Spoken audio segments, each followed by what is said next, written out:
Hello দর্শক, আসসালামু আলাইকুম। Welcome back to my channel. আশা করি সবাই ভালো আছেন। আজকের পর্বে শেয়ার করছি কবুতরের মাংস ভুনা।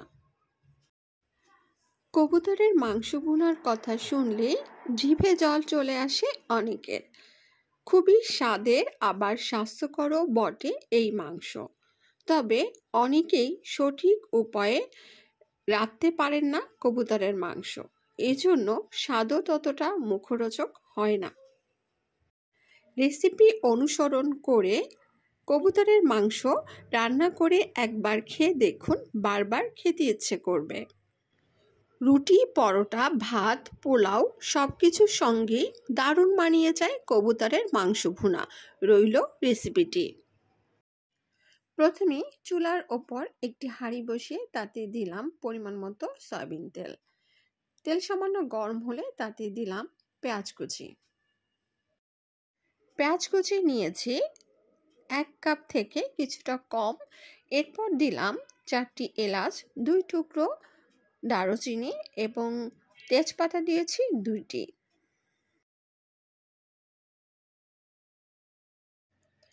এখন সবকিছু খুব ভালোভাবে ভেজে নিচ্ছে। ভাজতে ভাজতে যখন পেঁয়াজ নরম হয়ে আসবে এবং গরম মশলার সুগন্ধি ছড়াবে, সেই মধ্যে দিয়ে দিলাম সামান্য কিছুটা পানি। এবার দিলাম 1.5 টেবিল চামচ আদা বাটা, রসুন বাটা দিচ্ছি 1 টেবিল চামচ।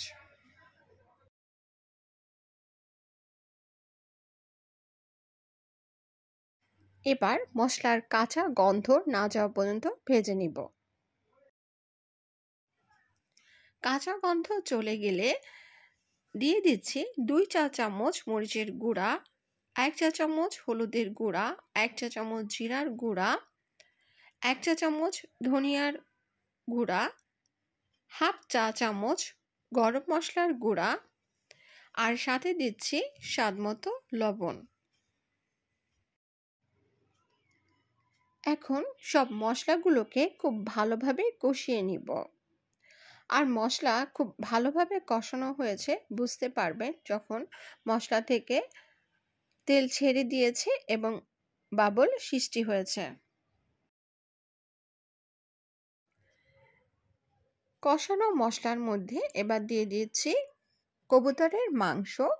আজকে আমি 3টি কবুতরের মাংস নিয়েছি, আর যেগুলো আমি পূর্বে থেকে ভালোভাবে পরিষ্কার করে কেটে ধুয়ে রেখে দিয়েছিলাম। এবার কবুতরের মাংসগুলোকে খুব ভালোভাবে কষিয়ে নিব। এই পর্যায়ে দিয়ে দিলাম ঢাকনা। ফিরে আসলাম 8 থেকে 10 মিনিট পরে। কবুতরের মাংস ইচ্ছে করলে আলু দিয়েও রান্না করতে পারেন, তবে আজকে আমি আলু ছাড়াই রান্না করেছি। অন্য একদিন হয়তো আপনাদের সাথে আলু দিয়ে কবুতরের মাংস কিভাবে রান্না করে সেই রেসিপিটিও শেয়ার করব। এবার দিয়ে দিলাম কাঁচামরিচ। কাঁচামরিচ নিয়েছি 5টি, আর এগুলো আমি 2 ভাগে কেটে তারপর দিয়েছি। কবুতরের মাংস রান্না করা অলমোস্ট ডান। ভিডিওটি শেষ করার আগে আপনাদেরকে জানাতে চাচ্ছি যে আমার চ্যানেলে গরুর মাংস, মুরগির মাংস, খাসির মাংসের বেশ কিছু রেসিপি দেয়া আছে। যদি প্রয়োজন হয় সেগুলো দেখে নিতে পারেন। তাহলে এই হলো আজকের কবুতরের মাংসের ভুনার রেসিপিটি।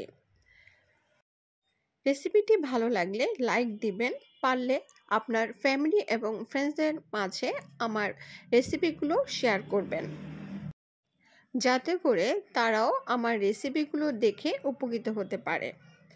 আজকের মতো তাহলে এখানেই বিদায় নিচ্ছি। সবাই ভালো থাকবেন, সুস্থ থাকবেন। আল্লাহ হাফেজ।